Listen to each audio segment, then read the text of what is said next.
Fanatec stock is currently in the bin, and as of the 24th of April, it's taken another significant dive. In this short news video and update, we're going to examine exactly why that is, a little bit of a brief update, and some explanations into the intricacies of what they're going through financially in order to keep you guys up to date. Let's go. To bring you up to speed, unless you've been living under a sim racing rock, you'll know that Fanatec have been going through some major restructuring due to some impositions based on their financial lenders, and this mainly includes Thomas Jakemeyer, the chief executive officer, being dismissed and removed and replaced by a chap called Andre Ruff.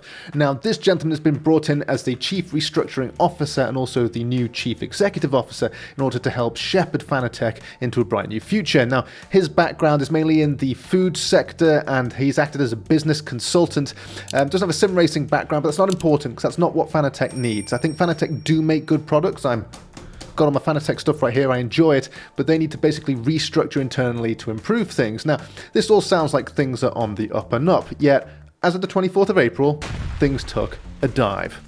Here's why. So what exactly happened on April the 24th that made everybody dump their stock? And it comes down to this. Now, this is a statement from the Chief Financial Officer, Matthias Koch, and I'm going to read it through in its entirety, and then we'll translate it into something that's a little bit simpler and easier to digest. Behold.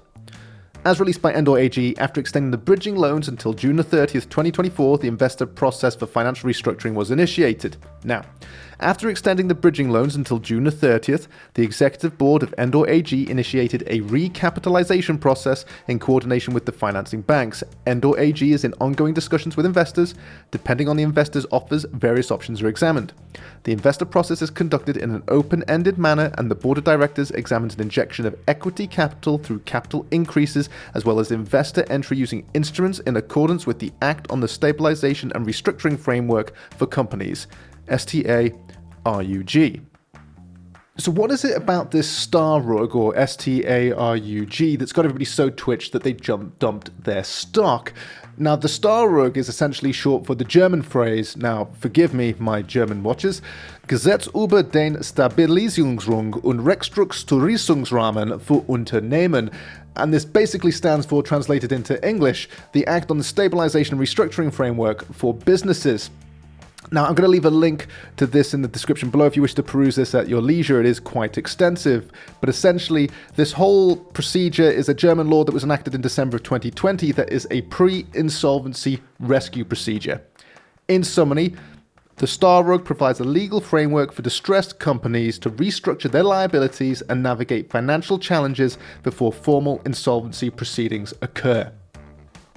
So for those of you that are perhaps financially uninitiated, I'll just briefly mention what insolvency means, and this is where a company's debts outstrip their assets.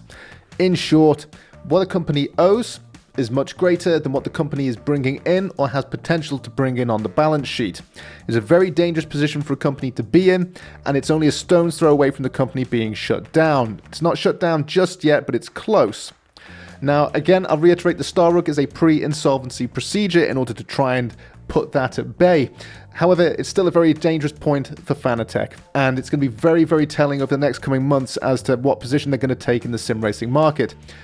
Interestingly, as of print today of publication of this video, there has been a slight recovery in the Fanatec stock, which would indicate people have either bought the dip or perhaps people are kind of not quite as worried as they initially were, and any shake-up in the market or any new news is going to rock the boat and force people to sell up, and it's constantly fluctuating. It's going to be very interesting to see how this tale turns out. Again, I reiterate, I've been a long-time Fanatec supporter. I really enjoy their kit. I really hope they get their act together and manage to sort this out. I think they're really good for the sim racing community.